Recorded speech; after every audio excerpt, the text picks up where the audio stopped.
Down and dirty, bright and early. Not really bright and early. It is Sunday. It is like, I'd say 1 o'clock. It is time to plant some stuff. So what do we have here? Well, let's look, we labeled everything. So I had to replant these, by the way. I don't know if I mentioned that in my last video. I had everything too waterlogged last time, and so I've got very good results this time. So we got spinach in these 2 rows. We got 1 row of tomatoes. That's all we need because it's going to yield a lot. A couple rows of dill. That's more than enough. Cucumbers. We got a lot of those because we do some pickle making around here, around these parts. And then we got chamomile, 2 rows. That's a lot of chamomile. A lot of relaxation around here too. Lemon balm. I don't know what we're going to do with that. 1 row of that. Marjoram. I do not know what we're going to do with that. Thyme. I definitely make use a lot of thyme in like chicken and stuff like that. Oregano. Oh yeah, definitely use a lot of that.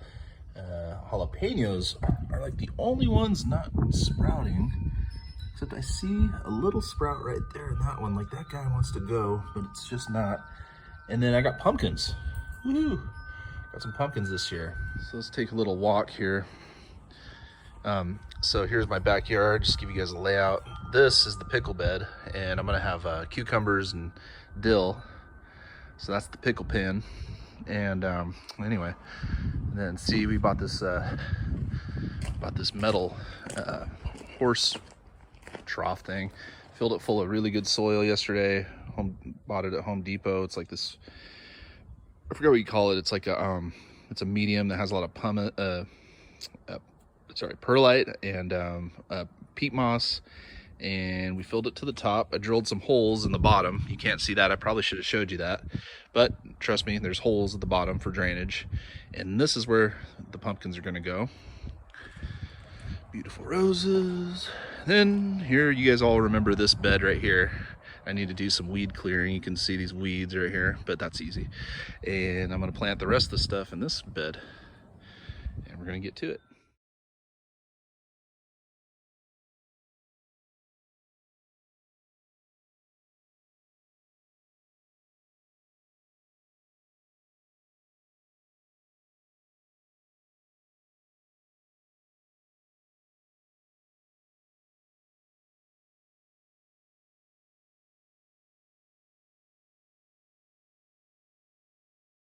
All right guys, so you probably saw it through the time lapse. You probably couldn't see the detail, but I take off like the casing that the peat moss Jiffy pellets come in, because it just helps those roots shoot down into the good soil in the bed faster. You probably could leave this on, but why not just give your plants the boost they need. All right guys, so now they got some pickles in those mounds, I'm gonna plant a row of dill all around here, so it is the true pickle pen. All right guys, so I got the dill planted in a row. I'll show you a close-up of that once we're all done here. Oh, sorry about the dingy roof. Anyway, so what I got here are some stakes. They're about 3 feet long stakes. I'm gonna show you a little trick here that gardeners sometimes use, because birds are your friend slash enemy. Frenemy, if you will, because they eat bugs on one hand, but on another hand, they also eat your baby plants, which sucks. So they don't like shiny things that move. So you can buy this like foil tape at like a nursery. You can see all these shiny reflections. Hopefully you can see that. So what I'm going to do is take my stake and I'm just going to tie it around like this. Hopefully this is successful. Hopefully I can tie a thing together.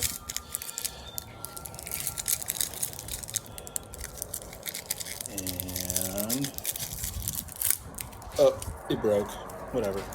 It's still gonna stay. I could use this again down here. Tie it around. Tie it in.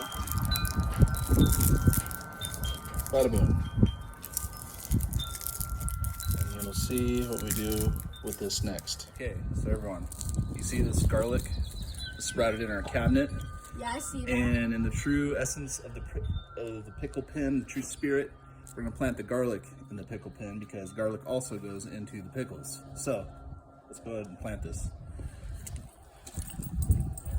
So use our little Japanese digging tool here, which I love so much. All you do, this one's already separated, so pop it in there like that, leaving the green part sticking up for photosynthesis, as we know plants like.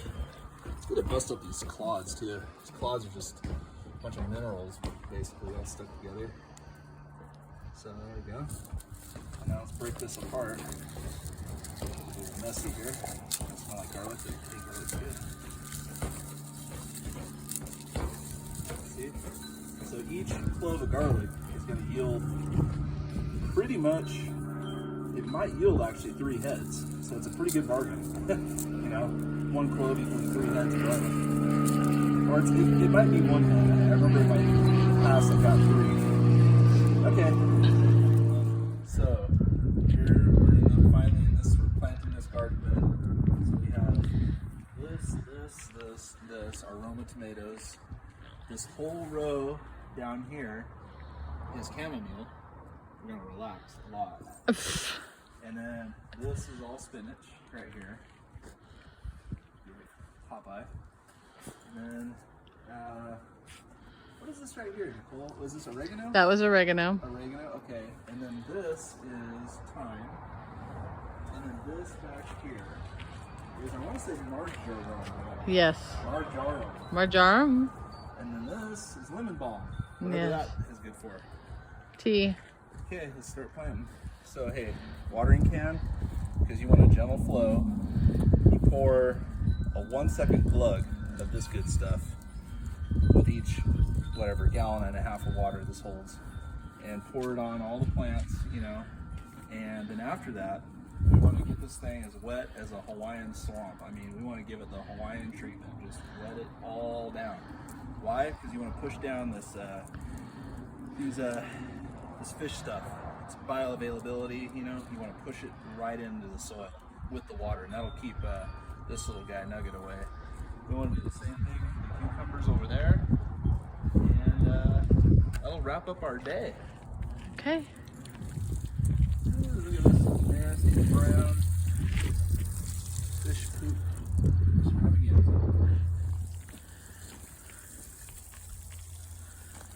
No, Nugget, no.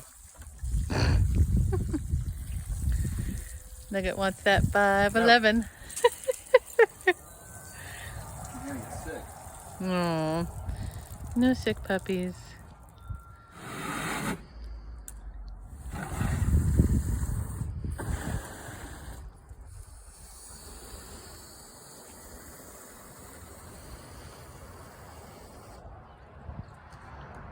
All right, guys.